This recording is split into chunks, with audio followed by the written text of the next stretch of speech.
Game, one podcast at a time.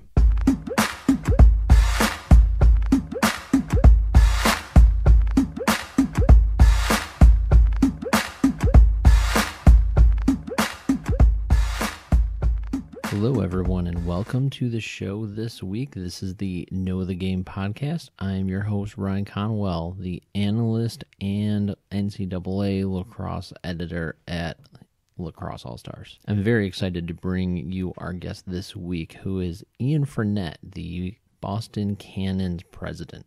Now, one of the reasons why I'm pretty excited to have Ian on the show is not only was this just a fantastic interview, but what he was able to do is really give you some insight into the business side of lacrosse. Now, the one big disclaimer I have to give you right now is this interview was recorded over the summer. Now, one of the reasons I have to emphasize that a little bit is that means this interview was done before, months and months before, the Premier Lacrosse League, the brand new PLL that has just been announced, was in the public consciousness. While there may have been some rumors, it was something that we really didn't know what was going to be happening, let alone the shape it was going to be taking. So the reason why I have to give a little bit of a disclaimer there and a massive apology from me to Ian over this little snafu was right after this interview happened, my voice recorder went and kicked the bucket. So I still had the memory card from there, so obviously I could keep the interview and we were able to keep that good, but recording all the stuff around it and actually getting the show put together was something that I couldn't really do for a little bit until I was able to get a replacement. But that was just followed by a series of bad luck events for getting this show out there. And the reason why I need to apologize is this show has a very different context when you're looking at it from the perspective of only the MLL existing in the landscape of men's professional lacrosse. Now, with the PLL being announced just a few weeks ago, what you have to then keep in mind is the conversation about professional lacrosse, men's field professional lacrosse cannot take place without bringing up the PLL, the MLL, and to some extent also working the conversation of the NLL into it as well, because in the men's game, you have 3 professional leagues right now. The women's game has 2. It's a pretty congested area right now, but when you're looking at the MLL, you gotta bring up what the dynamic is going to be like between these 2 outdoor leagues, the MLL and the PLL. Now, that being said, a lot of what Ian talks about is going to be relevant to the Cannons, to the league, and quite honestly, some of the things he says are going to be relevant to both leagues. I think you're going to hear some echoes of things that he feels are important when you hear about things that the PLL is doing. And you're also seeing that come up in things the MLL is doing and things that the Cannons are doing. Because at the end of the day, every single version of professional lacrosse is still professional lacrosse. It's the sport, it's the fan base, and they're really approaching it in different ways. Which means the problems you face are going to be similar, but based on how the leagues are actually put together, the actual approach to them changes quite a bit. Okay, now I do want to cut this intro down a little bit more because I've already been talking for way too long. And this is a very long interview, but very worthwhile. It's probably the longest one we've had so far, so we'll be pushing up to just about an hour. But let me tell you, it's a great conversation to have. Ian has a wealth of experience. The Cannons are a great organization. They're run very well. I love the work that he does with the Cannons Foundation, and you'll hear a little bit about that. You also hear about how they approach things like trades, players, how they approach the market, how they approach their audience, all that good stuff. So stick around after the interview with Ian, and I'll give you some of my thoughts around how some of the things that he says are particularly relevant and some of the ones that are going to make you raise your eyebrow a little bit, knowing the landscape of everything right now. Before we go, let's hear a word from our sponsor really quickly, Summit Lacrosse.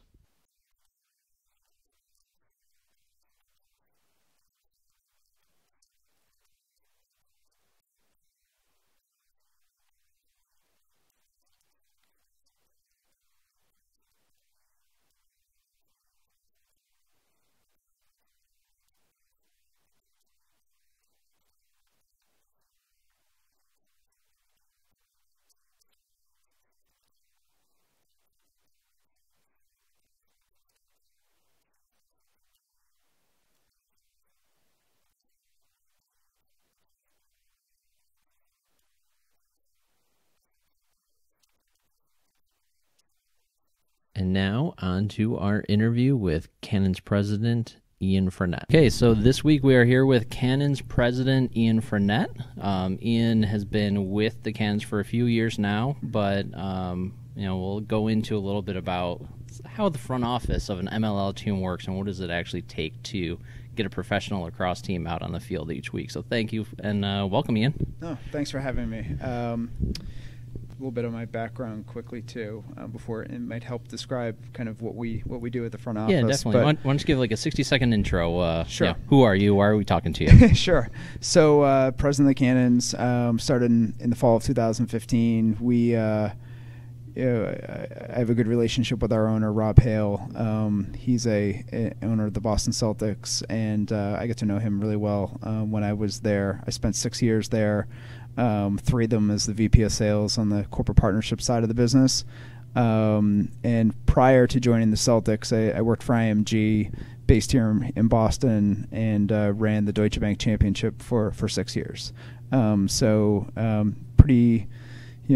Pretty lengthy career so far in Boston sports for the most part. But this is an interesting sport and an interesting business given kind of our state right now. We're a pretty, we're an embryonic type of stage here as far as professional sports go, and that's really exciting for our ownership group and myself and our front office, and it's been fun so far, that's for sure.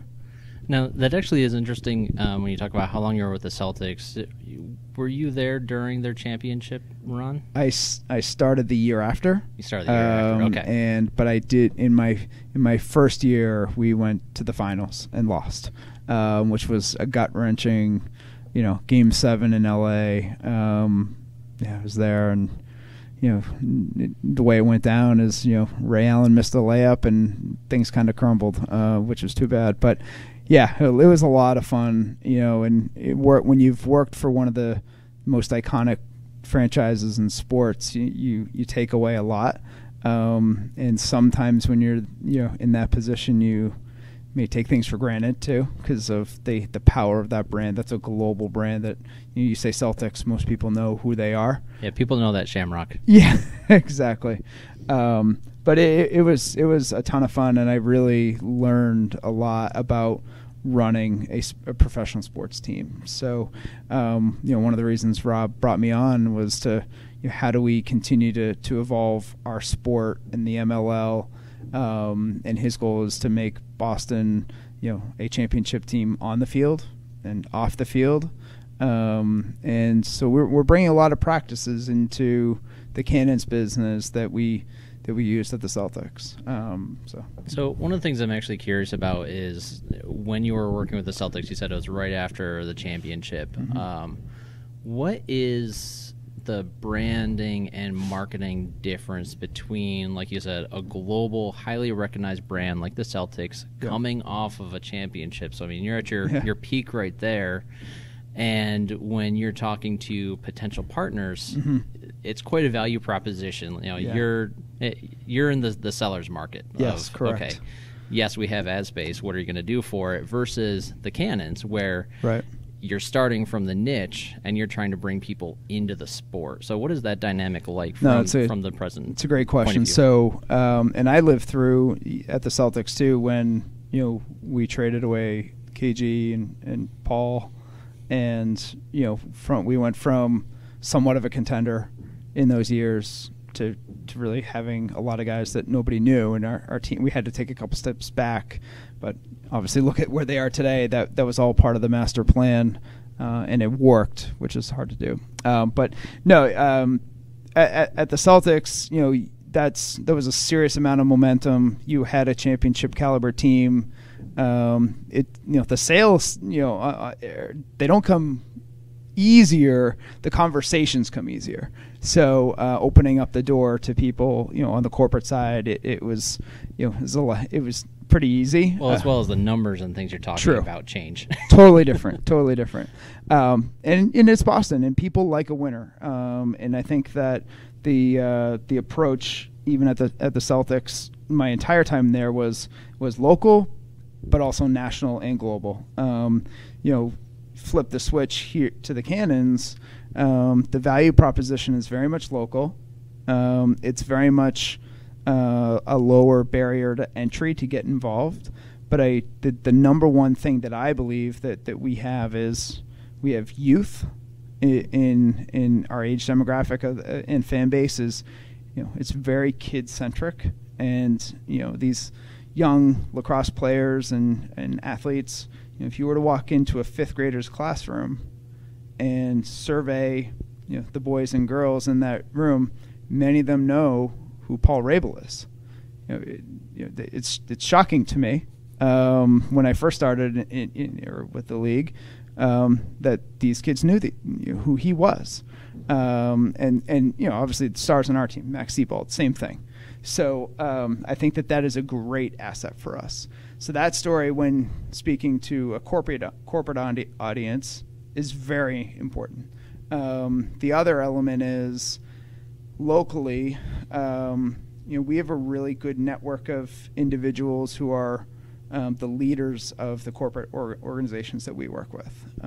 Our owner, Rob Hale, is a leader in the business community here, and has a great reputation. So that helps when we're talking about, this is how we're trying to grow our business and grow with us. And we don't have a home. We play at Harvard, and we've taken a couple games to the community, but we don't have a stadium yet. So there's a story to be told there that, hey, look, this is where we are today, but in 10 years' time, it's going to be very different. And we liken ourselves to the MLS, and they've had a lot of success over the last 10 plus years, and kind of where they've gone. It's a good model to follow, and there's some key things. And I think at the league level, at the MLL level, right now we are. There's all those conversations are being had as to what is the proper next step to make sure that what's the fan experience, and making sure that is. We're honing in on what that is. So there's a lot of things to talk about. But on the corporate sales side, it really is about the people, the impact that we're making at the youth level. And it isn't about eyeballs, because we don't have that right now when you compare it to one of the big four sports. So it's about the story of the game and what it's going to become, and the network that's involved in it. I do find that interesting when you're talking about the kids and the instant recognition of players, because just last week with Lacrosse All-Stars, we were covering a big club tournament in the area with Primetime Lacrosse. And one of the things that we had going on there was through Warrior New Balance, they sent Kevin Buchanan to the tournament, and he was actually driving one of the golf carts around, like picking people up that needed to get from field to field. It was a big event.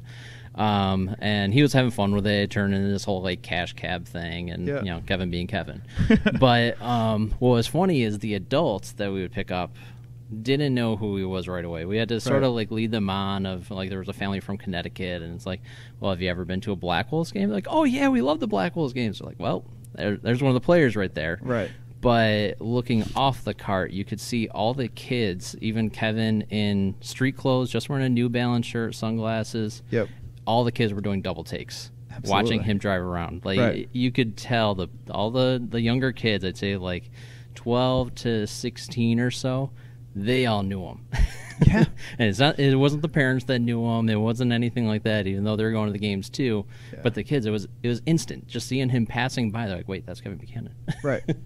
And that's huge. And I people ask, it's interesting because everybody wants the magic bullet. Like, how are you just going to instantly become successful, as a league and as a sport? And it's going to take some time. These fans, again, you mentioned an age range, those they're kids, right? And if they love the sport in 10 years time, when they're in their mid 20s, and then another 10 years in their mid 30s, then they're starting to become parents and adults that, if they have that passion for the sport, then that's going to transcend, and that's where the game and the fan base starts to grow exponentially. So we need to kind of let that happen. We need to really massage it along the way, and make sure that the product stays at the pinnacle that we want it to be at, and keep improving, keeping people coming to games and consuming content on their phones, and in every which way. That's really important.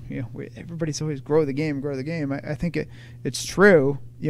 On the professional side, yes, we want to grow the game, but it's going to take some time. And you look at the other big four sports today. All four of them are really at all-time highs in their businesses. Maybe baseball is a little bit tracking a little bit differently, but they didn't start out with stadiums that were 60, 70,000 person stadiums. They started in smaller venues, and then they made bigger ones and bigger ones and bigger ones.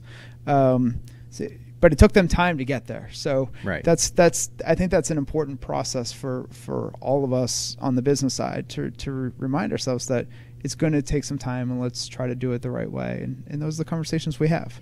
So you mentioned the MLS earlier, and I always find that to be an interesting conversation to have, because in one respect, the MLS is a fantastic model. You see some of the MLS-specific stadiums that have been built, mm-hmm. and they're fantastic, especially for something like lacrosse. Like down in Philadelphia, it's on the river, it's sized right that you just get a decent crowd in there. It doesn't have to be a sellout, but a decent crowd is going to feel awesome in there, and everything is team specific. Like you can tell it's something different. Yeah. But at the same time, it's soccer. I mean, we're recording this in the middle of the World Cup. The U.S. isn't in it, but everywhere else, you just see videos constantly of a goal being scored, and every bar in that country is filled with people watching. That's amazing. You have a lot of foreign investment, as well as people that are interested in kind of copying other models. So I remember it was how many years ago, Real Salt Lake was trying to emulate the youth academies.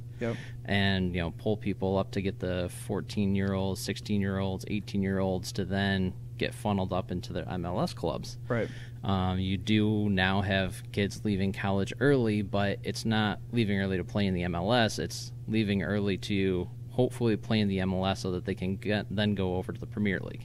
Correct. So, I mean, it's an interesting model, but at the same time, it doesn't exactly fit. Right. And then another one that people like to bring up that came out of nowhere is UFC, but UFC is a single event driven thing with it's a very different type of promotion. So I think, what do you tend to look for when making comparisons to other sports, whether it's a fledgling one that's trying to get big or like the big four? Well, I think number one, our sport, I mean, the luck that we have the best players on the planet in lacrosse playing our league. So we are a tier one sport, or tier one league where the best players are playing in this league. That's extremely important. To your point on the MLS, the best players are not playing in that league; they're playing in another league. You have to wait for them to be on like the tail end of their career to hop over, get a couple million. Right, and I'm not downplaying the MLS, but that there's a competitive advantage that we have there. The other sports that I look at, which I think is, and to go back to basketball, is there's a trendiness in the game of basketball when you look at the individual athletes and the shoes they wear and what they do on social and how they're followed, how their lifestyles, how they portray themselves. there's a very individual personality component to that. Everyone knows what they wear into the arena. Absolutely. So I think our sport has a lot of that, and our guys on social, same thing. They're like, I string my head, in this way, or I'm a warp guy, or all those little pieces are extremely tangible developmental tools for fans to get excited about the game. It isn't always about the head-to-head matchup that you're seeing on the field. That's all those other tentacles that kind of pull people in, which I think is awesome. In hockey, I guess you see some of that a little bit, but football you don't really see that as much, except for the really expensive suits and stuff like that. But I think that's a really lifestyle kind of element that is important to, again, our fan base. So those are two. So when you think about players from the individual perspective of marketing, Yep. There's a lot of different ways they can go about it. Do you actually think it's more valuable for players to be able to jump in with the existing brands that are out there, whether it's the ones that are already in lacrosse or could potentially be in lacrosse, Yep. or to start their own? Because again, in other sports, you get the same thing. Players will sign on, they'll get the Nike deal. They might also launch their own apparel company. Right. Where do you think, lacrosse being where it is right now, that the majority of that should be coming from? It's a great question. I think most of the athletes, when they're looking for endorsements, are going to probably go along the lines of, hey, I'm going to play with the major players, and that's good. I mean, we need our athletes to support and partner with those folks. I think fragmenting isn't the best thing. But what I will say too, I think that athletes, as they're coming out of college these days, and I think that generation of the younger athletes in our league right now, compared to some more other veterans, I think they're wired a little bit differently too. I mean, as we all know, Facebook and all these businesses that have kind of popped up in the last 10 years, or 10 to 15 years, have changed the way people just interact as a whole. So I think, back to your question, I think that you're going to continue to see people have new ideas, want to create their own, special, cool things that, again, showcase what their passion is for, and not always fall into the same category of, I'm a company X endorsed athlete and this is what I do for them, and it's the same as what every other person does. And I spend a lot of time in golf. Golf has a little bit of that, hey, there's a way that things are done here, and they all have logos on the left chest, and they're the Tiger Woods 3 years of planned out outfits for every single day of every tournament. Correct. Yeah. So, and I think that what the positive element of this whole thing is that I think it's an exciting opportunity for just the game to continue to flourish and create its own pathways. So yeah, we need all the companies and supporters of this game to continue to thrive. But I think that you're going to see some different opportunities that even players bring to the table. One of the things that's important in our league compared to the others is that we have many of our athletes are not full-time lacrosse players. So I do encourage more opportunity that is going to help that individual athlete continue to raise his profile through the game. And if it helps him and it helps kind of him focus on lacrosse, then that's huge for us. So. Now, one of the things I'm curious about is, like you just said, it's not full-time players from the standpoint of them always just playing. But there are a lot of players who are full-time in the sport, yes. But that does mean they have a pretty full schedule, which does make me think of the Cannons as a whole trying to operate as a business, you still have to worry about the bottom line and all that sort of stuff, which is why I do find it interesting Very much so. As much stress as that brings on to the organization, one of the things you did do recently was you launched the Boston Cannons Foundation, which is not something, Yeah. I would say charity, corporate responsibility is always good in the corporate world. When Yes. you're profitable and making a ton of money, everyone loves doing it. Yes. But then once there's any belt tightening on, it's like, all right, we'll worry about that in the future. But even as a growing organization, Yeah. you already have that as a priority. Could you talk about that a little bit? Yeah, definitely. So we, I wholeheartedly agree with you. When we set out to create the foundation, it was officially put into action in the spring of 2016. So it's 2 years old right now. We looked at it and thought, you know what, this is really good for us to have, but we do need to be more focused on the Cannons business. But one of the elements that we kept on hearing from our corporate partners is that, what do you do from a philanthropic standpoint? And I think that story and kind of partnership that we create with many of the businesses that we work with, having a philanthropic initiative, and one of our programs is called Cannons Fighting Cancer. It's a season-long program where at the last game of the year, we'll recognize a number of entities that are kind of in the fight against cancer. Last year, we raised over $100,000 for Children's Hospital or Boston Children's Hospital, and through this program, and we're going to continue to focus on that again.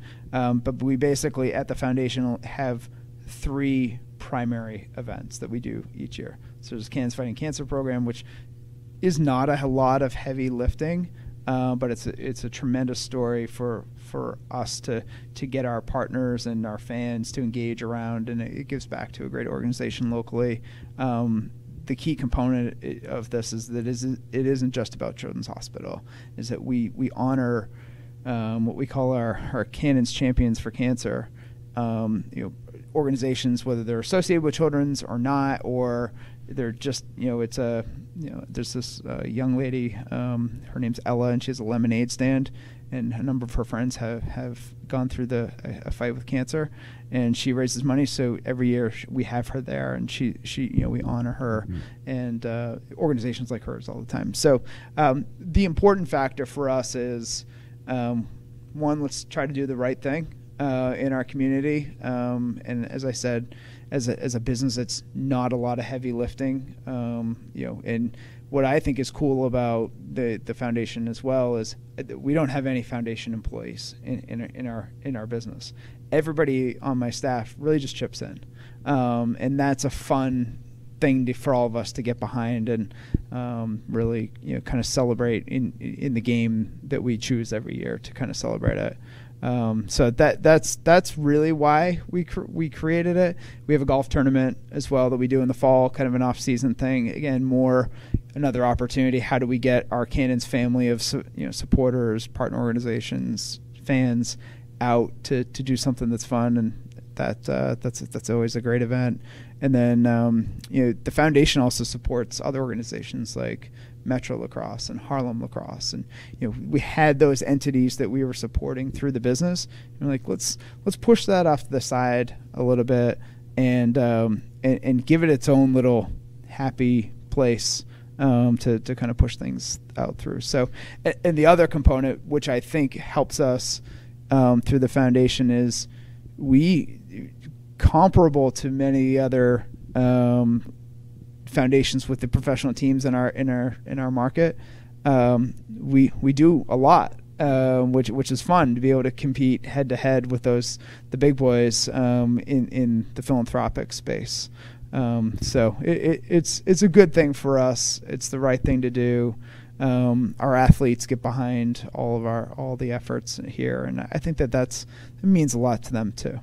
Yeah, and that's one of the things I did find interesting about it after it was announced is you did have a lot of involvement right away. You had players going to the hospital as well as all the other events you're mentioning. And one of the things that I have liked about it, just being in the community, is that it gives fans as well as players, as well as, like you said, some of the partners, Yep. The opportunity to interact with the team outside of just the formal, we're a for-profit team trying to pull you in, here, buy season tickets. Right. It's much more of a community aspect of the team, which is also one of the things in lacrosse that I do love is how much it does just act like a community more than most other sports I've seen. Like it's a very tight-knit group. Completely agree. Yeah, no, we've had so much success with this, and people are always like, wow, oh, you guys have a foundation, and wow, look what you guys worked hard to get $100,000 to Children's Hospital. And like, we can do this. This can be done, even though we're a smaller entity. It's been great, and we're going to continue to kind of really push that envelope for the partners that we have. But at the same time, we're going to be very focused on our business. And the cool thing is, most of our partners on the corporate side, they always want to be a part of this platform. So it's the right thing to do. Definitely. All right. Time's already going away pretty fast, honestly. But one of the things I want to pull you back to is the actual operations of a team. So you're the president of the Cannons. What does that mean? So we are, we're a 365-day a year business. Our season, as of today, is mid-April to mid-August. I oversee all operations, but revenue, expenses, our the team operation. I'm not making the lacrosse decisions, but it's really all about how do we grow our business, and ticket sales and sponsorship and merchandise sales and all the special events that we do throughout the year. Those take time to kind of plan events and work through the process of bringing in corporate partners. So it's a 365-day a year job. I have a staff. Our staff is 11 people that are full time, and we have an internship program that exists really from January through the summer. Sometimes we have some support in the fall, and I think that right now, the league and Commissioner Brown and we're talking about hopefully how do we continue to keep our sport relevant year round, so that's an important element. When you look at the other big four sports, some of them have some lulls, but most of them these days are 365 days a year they're being talked about on the radio, or you're hearing their news. That's why sports television and sports radio exists, because these businesses are 365 days a year. How much airtime went to Brady not going to OTAs this week? Yes, correct. They are so the Patriots are so lucky because they've got it made. I mean, you wake up every morning that there's something that they're always talking about, the Patriots. I mean, one day we'll get there, right?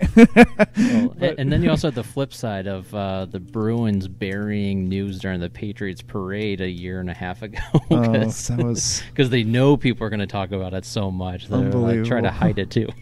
Yeah, that's yeah. there's good positives and negatives to that.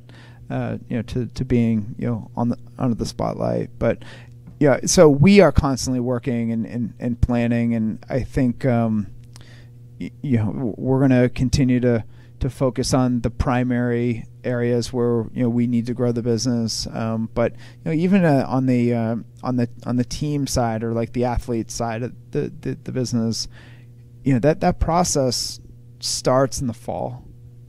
You've got supplemental drafts, and you're watching college athletes, and kind of where they're at, and planning for the collegiate draft. And for a lot of us too, we don't own our own venues, so sometimes people have challenges in securing dates for where they're going to play and the schedule. So it's a year-round scenario, and my position specifically has oversight on all those things.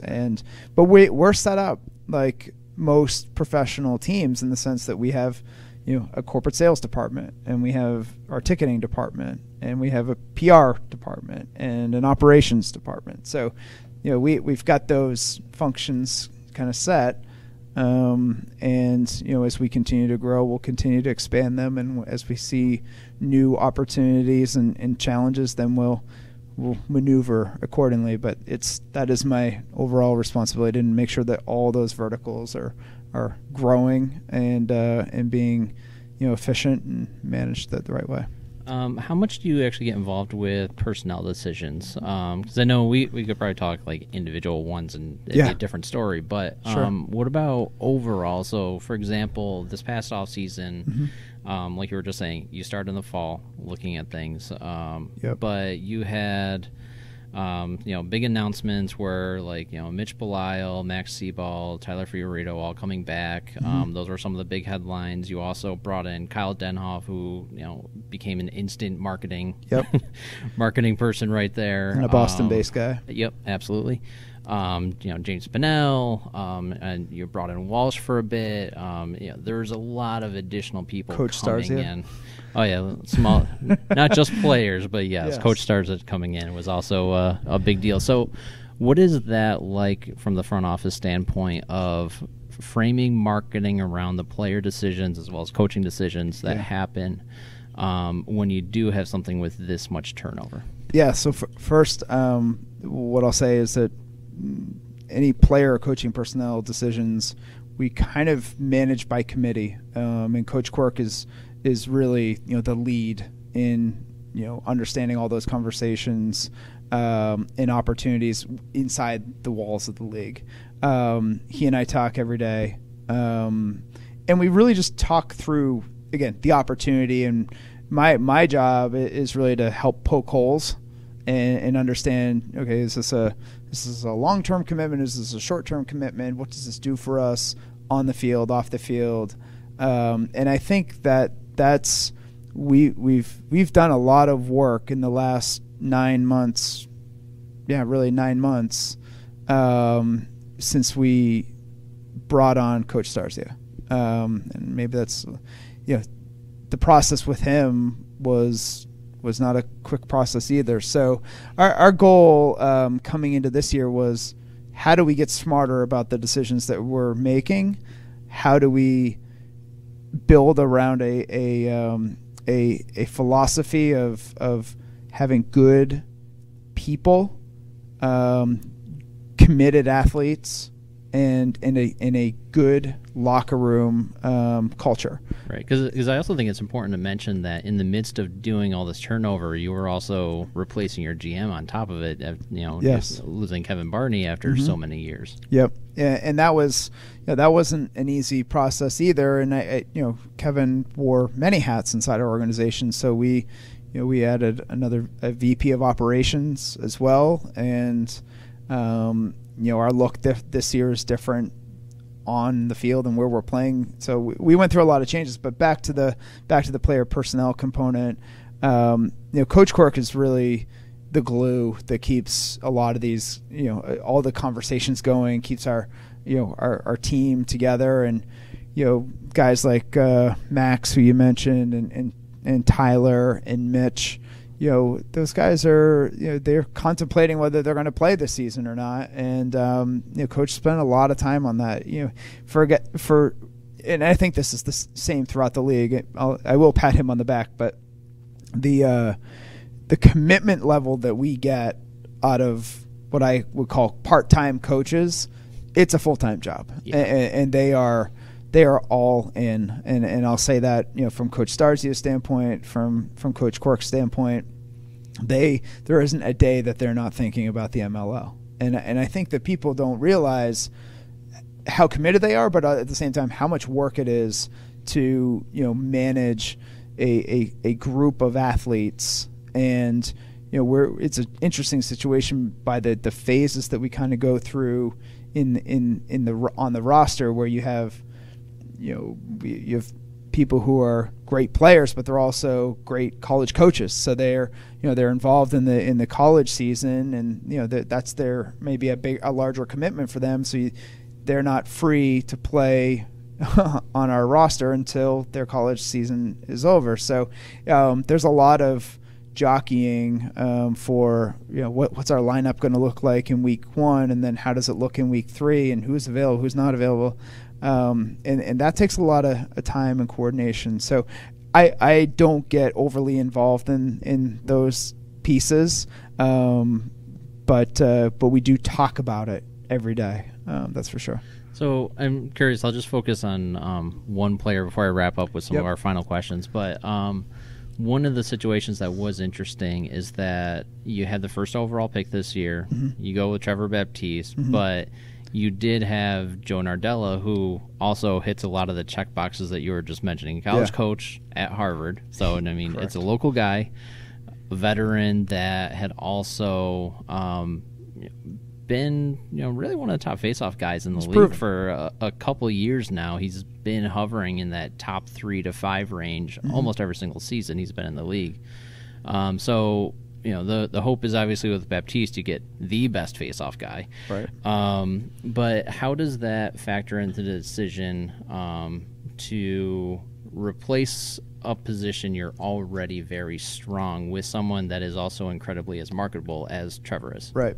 So it was a really tough decision, and I'll be honest, we weren't 100% on exactly what we were going to do, and when you have the first overall pick in the draft, you got a lot of opportunity coming your way as far as other teams and trades and situations.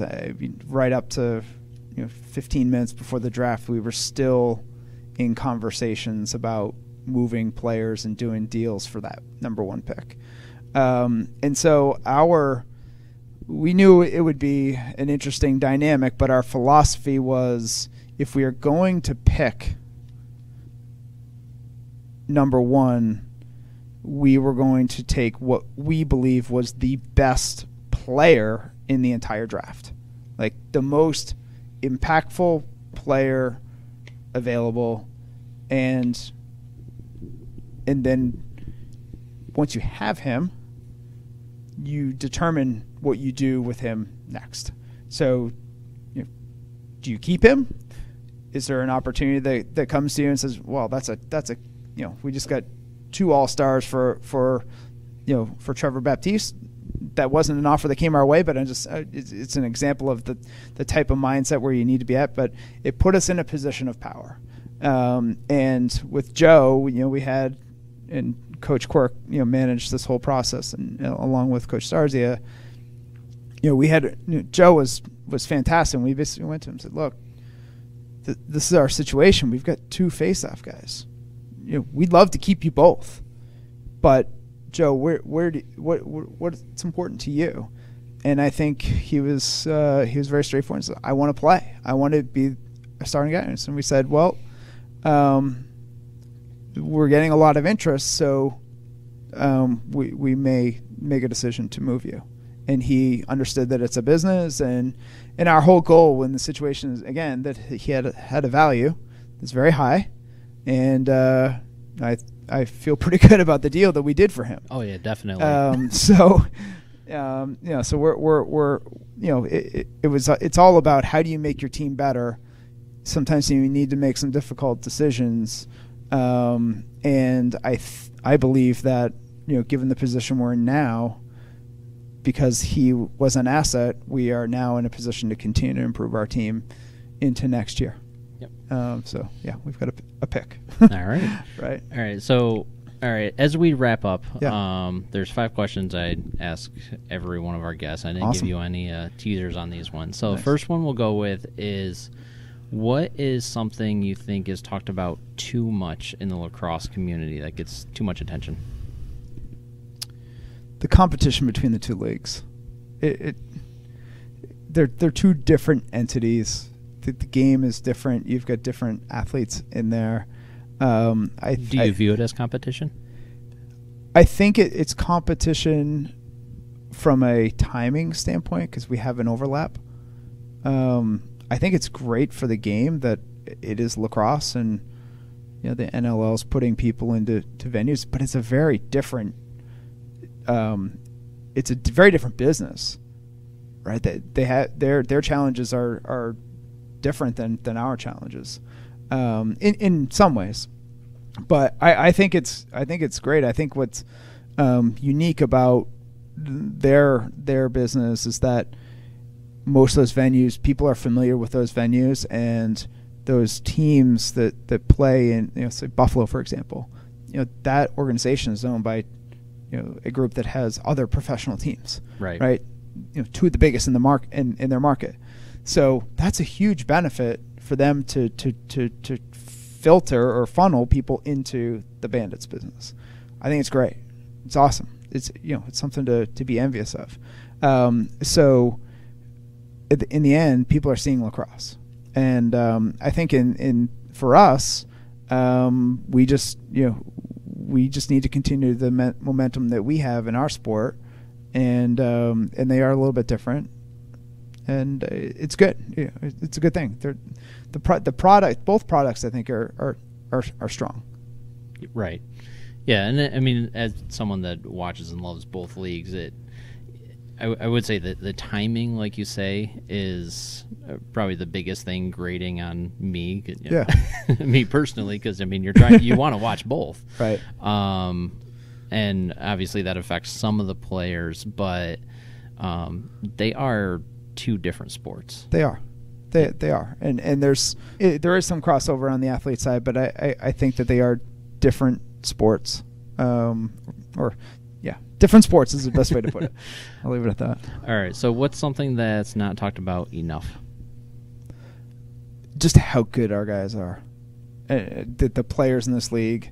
I think that I liken it to golf, or even you think about like basketball a little bit too. Like our athletes are the premier athletes, and they do things so much better than that next tier. Are you thinking like the golf? These guys are good at campaigning. yeah, and they've gotten off that, which is good. But no, when you look at the U.S. Open that just happened, those guys were brought to their knees by a golf course, right? Right. And they are the best at in the game on the planet. There's no doubt that those guys are the best players on the planet. And when you see what they can do. And then you put in, a non-professional golfer out there. It's just it's a very big difference. So I think our athletes, and I think if you were to talk to many of the rookies that play in our league, you ask them like, what's the biggest difference? You're like, most of the time they say, wow, these guys are just, everybody is very, very good. Like and you know that you're in another class, right? So I think that is the one thing that we don't talk about enough, and I don't know that lacrosse fans or families understand what that difference is. But in 20 years' time, going back to what we talked about earlier, people are really going to start to understand the nuances of the game, and how good those guys really, really are. So definitely. I think that's a good one thing. All right, so a fun one. What is something funny from this week that just kind of makes you laugh thinking about it? Can be a stupid video you've seen, just a funny story at home. I have some stuff. I have two little kids, so that it's constant. But my 4-year-old he continues to crack us up with like the funniest of little comments. And he just makes us smile all day long. So I can't even say what he said this week in this interview, but he's just the funniest little character. It's amazing. Sorry. That's a good answer. All right. This one is actually interesting because you're not originally from the lacrosse world, yeah. But when was the last time you watched a lacrosse game for fun? Good question. It's probably the NCAA's finals. The NCAA's? Yeah. Yeah. Those were good ones, too. Yeah, I mean, what a game. The final game, I mean, it was awesome to watch. Those guys, Reeves put on a show. Definitely. Yeah, that's nice. All right. So, last one, and this one I know you're going to like. And it's a question that I actually, when I first came up with this, it was for people in positions like yours. Okay. Which is, if you, let's say you win some sort of lottery, something like that, and you are given $50 million to spend on lacrosse. Yep. Full stop right there. It can be any level, any league, anywhere. Yep. But it's got to help the game in some way. How would you spend it? I would build a stadium. Number one. All right, and given your position, let's start doing some math here. So, what's the stadium total? It's probably about half. Okay, so 25. And I'm being probably conservative on that number and saying that maybe it's only cost 10. Depends on, I think depends on where it is. Yeah, definitely not downtown Boston, but maybe a little bit outside. So let's do 25. If you get outside, we'll add some more perks. Yeah, onto okay, it. sure. All right, so 25 is left. Yep. I would invest in the league to pay the players more. Yep. Whether it was a league investment or just find a way. How do we get more money to our players? All right, so we'll say it's like 10 to 15-ish. Call it 10. Yeah, all right. So that's 10. So that leaves you 15 left. I would go to television, and I would buy time for our game to be prime time on an important channel. I was gonna say local, national, or both. National. National first, and then I would make sure that everybody has a local deal. Yep. As well. All right. And not to go in too much depth, but my philosophy on that is that it should be similar to, again, the NBA and the NHL, how you have a national game of the week, but you're also RSN feeding locally. And my opinion on this as well is that we are not above. We're not too far ahead in the age of technology to think that we shouldn't be on television. Right. We should be on a handheld or OTT only. That is just, we need the more eyeballs, the most eyeballs we can possibly get, and the more non-lacrosse eyeballs we get, the more momentum we'll continue to create for each other. Right, because I think that's one of the things that's brought up a lot with LSN being the main broadcasting area is that OTT is good, but you have to recognize you're in a niche, and OTT creates a niche of a niche. It does. It really does. I think, and LSN it's young. It's only 2 years old. This is actually it's less than 3 years old. But it was started, and it takes time to work through kind of your distribution. The content on LSN is very strong. I mean, if you're a lacrosse person, your eyes are on it all the time. Yeah, you can tell it has the investment. Yeah. So they're putting them, but again, you need scale, and what that does for us at the same time. So you take that, well, let's call that $5 million. Right. Take that $5 million. That $5 million is then going to help us recoup more money back from sponsors and right, because that gives you a lot of built-in ad space that you don't normally have. Correct. So, and it's a national conversation to go out to the big national partners or prospects about. Right now, we don't have that. Right. So it's really, really important. All right. So I think that leaves you 10 million or 5. I think that's 5. All right. Or 10. The next, no, because we were going to pay the players too, right? We'll pay the players more if the math is off. Okay, sure. Then the next one, I don't know. I mean, I think it just more marketing. It's good to have the games live, but again, more events throughout the year to give us, whether you call it a large MLO showcase event or combine, or I don't know what but how do you invest in those other tent poles that give us a lot of momentum leading up to the season? and people should know when the season starts, right? Like, not caught in kind of this chasm of, oh, I know there's lacrosse going on. We always get the question, when's your season start? Would you think like maybe formalizing training camps? Because that's one of the things you think NFL, some of the teams go in the community, not too different than what you guys did. Honestly, this year you had your training camp down at Hingham. Yep. A lot of NFL teams go to local high schools, colleges. They get off their normal site, and they're out there. It's heavily advertised. I think we just need to do a better job of putting a stake in the ground on when that starts. In the league, even today, everybody has some free kind of flexibility to do it when it works best for them.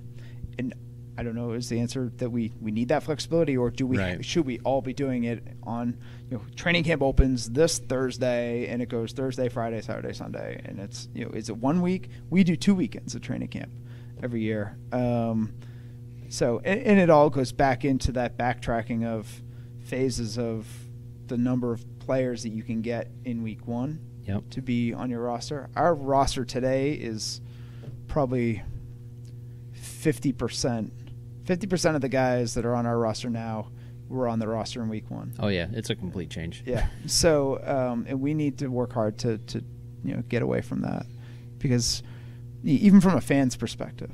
And again, I'm not trying to make the guys that that are our teammates that are in that first tier. I don't want them to feel like, oh, we're sliding them. But I think for the bigger picture of the game, if you're a fan, you want to see what your lineup is in week one, home game one. Right. Home game one, you want your team for the season to be pretty darn close. Not 50%. Right. So, but that's a long-term goal. Is that also a tough part with doing the draft when you do? With having it, even when you have the draft in January and the players that you're going to get, they're still not available until best case last week of April. Right. Worst case now in June. Yeah. I don't know that because there's another challenge too with January where you're not even seeing these guys play in their senior year. And the true alternative is they get a year off. You're not going to start the season in July. No, you're right. So it's tricky. It's really tricky. A full year off is a long time too. And in our current state, I think it's better that you just get them in. Right. Because if they're waiting a year, so many other things can happen, job-wise or relocation-wise. They things could fall into place for them in so many other areas just because our athletes are not full-time athletes. Right. Or they're not full-time MLL players. Right. They are full-time athletes. I would never take that away from them. I was gonna say, I think you just made one of them, stare at their phone really quick. Of like, what did he say?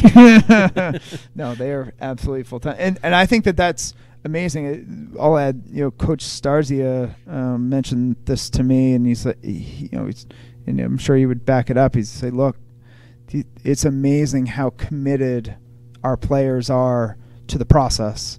They're up, early in the morning and getting their work in. They're getting their shots in. They work in, big groups, small groups, to train together, and they love the game, and which is awesome.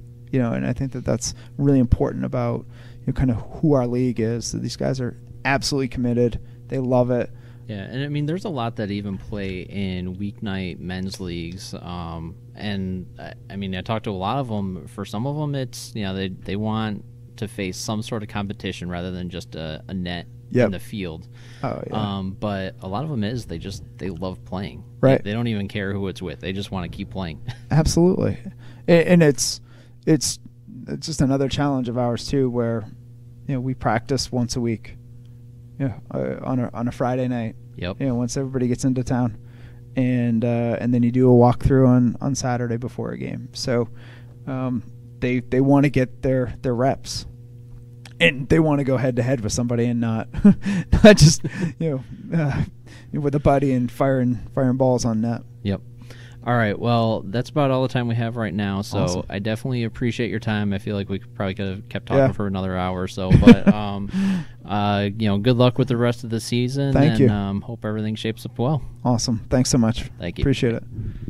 All right. So that concludes our interview with Ian. But a few things that I feel were important to provide some commentary on. One is when Ian was talking about the level of competition and the level of talent in the league. And he talked about it being a tier 1 sport. Now, one of the things when the PLL came out is the first thing everybody noticed was the names that are going over to that league, including several of the big names that were on the cans from this past year, but just about every MLL team did lose significant players from their roster. And when you talk about the tier 1 idea, I think is very important to keep in mind that the MLL is not going to just sit back and let things happen and the PLL take over all the talent and just kind of do what they want. The MLL is still going to be fighting aggressive to keep that tier 1 status. They're going to keep trying to produce the best on-field product you possibly can and really put these two leagues in a position where they are competing with different models. Each one of them will have some of the best players in the world on the field for every game that you go see. Some other things that Ian does bring up where I think you start looking at the contrast between the two leagues and their approaches is the community aspect of the Cannons and, the city-based team, the stadium-based team. There's a lot you can do with that model, which is why historically team sports have gone for that city approach versus the touring approach that the PLL is doing. Now, a few of the things that Ian does bring up, especially towards the end when we do the 5 questions, are, the TV deal. That was a big thing that when you look at the PLL, their deal with NBC Sports, while it's not a weekly, regular over-the-air NBC game, they are going to have a couple of those. So that does touch on the exposure that he was talking about. So you're going to get that TV deal. Both leagues are going to be paying players more. The MLL upped their pay quite a bit, so that's something that was already announced. The PLL is harping a lot on full-time salaries for their players. That's not anything that's publicly announced yet for what those values actually are, but when we talk about the things that he would do if he had all that money was pay players more, and I think that's becoming a bigger priority, especially as the market of professional lacrosse shifts. That's becoming a bigger thing, and as I'm recording this, we have the NLL-CBA going on in their contract negotiations, so pay for players is becoming a much bigger deal. And since I brought up the NLL, it's worth noting that both the PLL and MLL have shifted their starts to June to reduce the overlap between the two leagues. So when Ian and I were talking about the overlap and the importance that has on how they run an organization, that's one of those things that has been more or less, I'll do some air quotes there, on solved. There's still some overlap with it, but it's dramatically reduced for most of the players that are going to be involved in that situation. But with the rest of the things that Ian was talking about, I think you would agree that it is important to keep working on everything that he describes as important to the team and important to the league, no matter what your competition is. As they try to grow their fan base, as they try to work in sponsors, as they try to grow the league, grow the game, those priorities are not going to change too much, but how they frame those conversations, how they work with sponsors, how they work with fans, is something that is going to be changing as the competition and the market landscape changes. With that, I want to thank you for listening again this week, and stay tuned for some more great interviews we have coming up. And once again, if you are mostly listening to this show, make sure you hop over to the Lax All Stars podcast list via your podcast distributor of choice, whether it be Stitcher, iTunes, etc., And check out the Outside the Eight podcast with Cassie Brunel. She's putting a lot of excellent work into helping you understand what's going on behind women's lacrosse. So her focus has been on the women's game. She's had some amazing interviews so far, and I really think it's worth a listen. If you haven't given it a shot yet, definitely hop over there, check out some of the interviews she already has recorded, as well as stay tuned for some of the upcoming ones. Thank you again, and I will catch you next time.